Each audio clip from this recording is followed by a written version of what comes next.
এক লোক নামাজ পড়তেছে, আর একজনকে দাঁড় করাইছে যে ভাই তুমি একটু কাগজপত্রগুলো এয়ারপোর্টে তুমি একটু কাগজপত্রগুলো চেক করে এরপরে সিল মেরে দিবা, ঠিক আছে কিনা, পাসপোর্ট ঠিক আছে কিনা এটা চেক করে সিল মেরে দিবা। তো আরেকজনকে দায়িত্ব দিয়ে উনি গেলেন, স্যার গেলেন নামাজ পড়ার জন্য। কোন ওক্তের নামাজ? আসরের ওক্ত। কোন ওক্ত বলেন? আসরের ওক্ত। এখন আসরে নামাজ পড়লেন, লোকটা খেয়াল করতেছে। আসরের নামাজ যখন আদায় করে তখন সাহু সিজদা দিল নামাজে। নামাজে কি করলো বলেন তো? কথা বলে না, কি করলো? সাহু সিজদা দিল। আচ্ছা, সাহু সিজদা লাগে কিসের জন্য? নামাজের মধ্যে যদি কোনো ওয়াজিব ছুটে যায়, ফরজ ছুটে গেলে সাহু সিজদায় কাজ হবে না। কারো যদি নামাজের যতগুলি ফরজ আছে, ফরজ রুকন আছে, এইগুলো যদি ছুটে যায় তাহলে সাহু সিজদা দিয়ে কাজ হবে না। ওয়াজিব ছুটে গেলে তাহলে সাহু সিজদা দেওয়া লাগবে, সিজদায় সাহু দিতে হবে। এখন এই লোকটা আসরে নামাজ পড়তেছে, সাহু সিজদা দিল। নামাজ শেষ করে যখন আসলো জিজ্ঞাসা করলো, ভাই সাহু সিজদা কেন দিলেন? কয় ওযু করতে মনে ছিল না। কি করতে মনে ছিল না? ওযু করতে মনে ছিল না, এই জন্য সাহু সিজদা দিছি। আচ্ছা বলেন, এই লোকের কি নামাজ হইছে? হ্যাঁ, ওযু করতেই মনে নাই, ও সাহু সিজদা দিছে নামাজের মধ্যে। এরকম লোক আছে না নাই? আছে না অনেক পাগল এরকম? আর হ্যাঁ রে, বোঝে না, ওযু যাও করে ঠিক মতো করতে পারে না।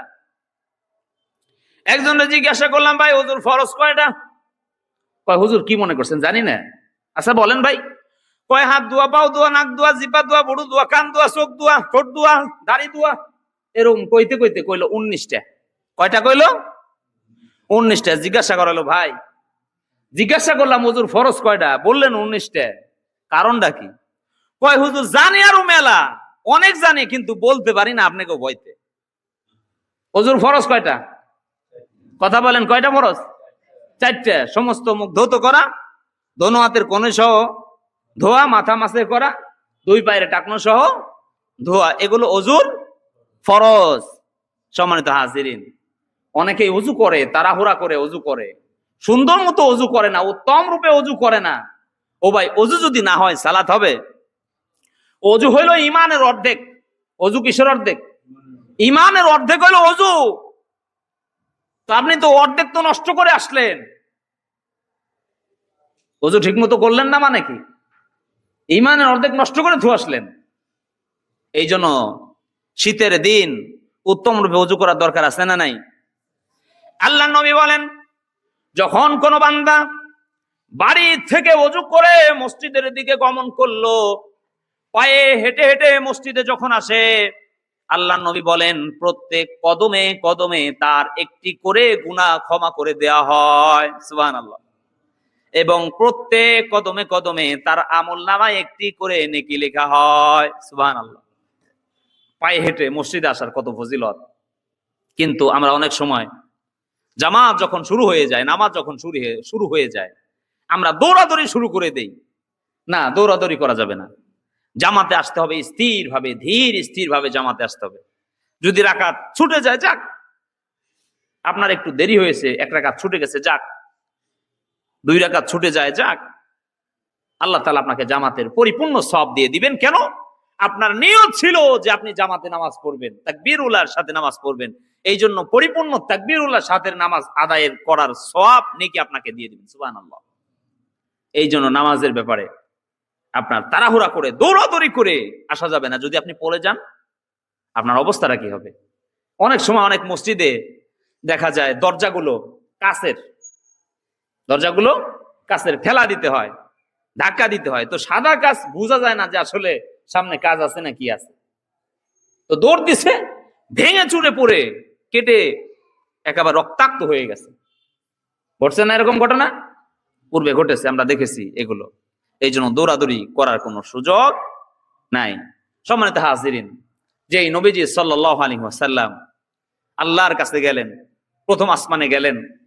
সবে মেরাজের যে ঘটনা আমি বলতেছিলাম, প্রথম আসমানে গেলেন।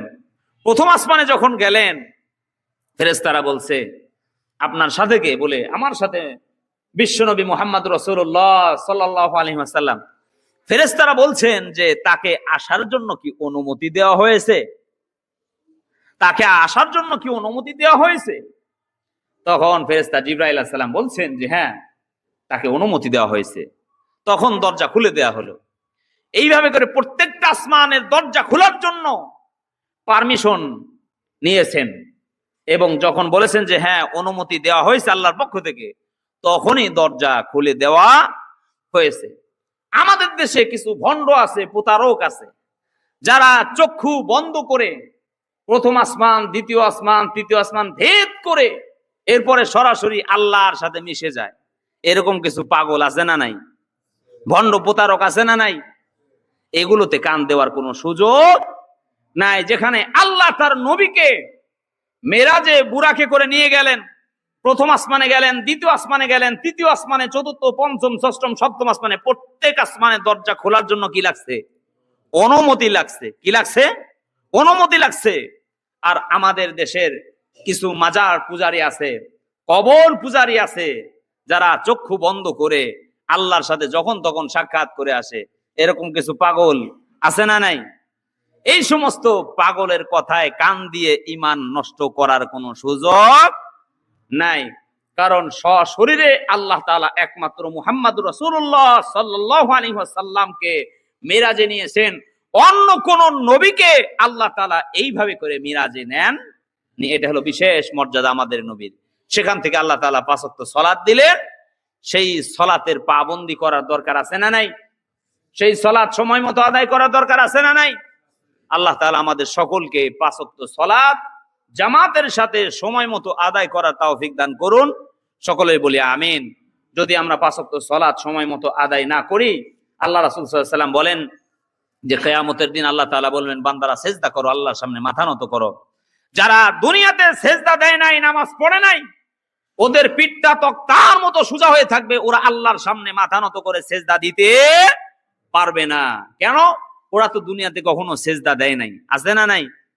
আছে না এরকম কিছু মানুষ আছে, কয় যে ফাওয়াইলুল লিল মুসাল্লিন, কথা কিন্তু সত্য কথা বলে, কিন্তু উদ্দেশ্য খারাপ। কয় ফাওয়াইলুল লিল মুসাল্লিন, মুসল্লিরা হলো ধ্বংস, নামাজিরা ধ্বংস, অতএব নামাজ পড়বো কেন? দেখছেন নাকি? আয়াতও ঠিক আছে, অনুবাদও কি আছে, ঠিক আছে। কয় মুসল্লিরা তো ধ্বংস, নামাজিরা তো ধ্বংস, তাই নামাজ পড়বো কে? আমার দরবারে যেহেতু আইছো, তাই তো নামাজ লাগবি না। আমার দরবারে আসলে নামাজ রোজা লাগে না। আরে ভণ্ডর ভণ্ড। কয় পানির তলে বাতি জ্বলে, বাউ বাতাসে নেবে না, আমার হাতে হাত দিলে নামাজ রোজা লাগে না রে, লাগে না। আছে না নাই? এই কথা বলে, আছে না নাই? ভণ্ড, এরা হলো ভণ্ড প্রতারক। বিশ্ব নবী মুহাম্মদ রাসূলুল্লাহ সাল্লাল্লাহু আলাইহি ওয়াসাল্লাম জীবনের শেষ মুহূর্ত পর্যন্ত সালাত আদায় করেছেন। কথা ঠিক কিনা?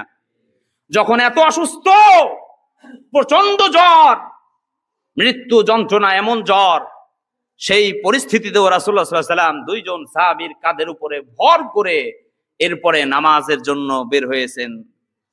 আর আমরা কি করি? আমরা সুস্থ মানুষ, কিন্তু নামাজের পাবন্দি আমরা করি না। ৫ ওয়াক্ত সালাত আমরা ঠিক মতো আদায় করি না। আল্লাহ তাআলা আমাদের সকলকে ৫ ওয়াক্ত সালাত সময় মতো জামাতের সাথে আদায় করার তৌফিক দান করুন। সকলে বলে আমিন। সুবহানাকাল্লাহুম্মা ওয়া বিহামদিকা আশহাদু আল্লা ইলাহা ইল্লা আনতা আস্তাগফিরুকা ওয়া আতুবু ইলাইক।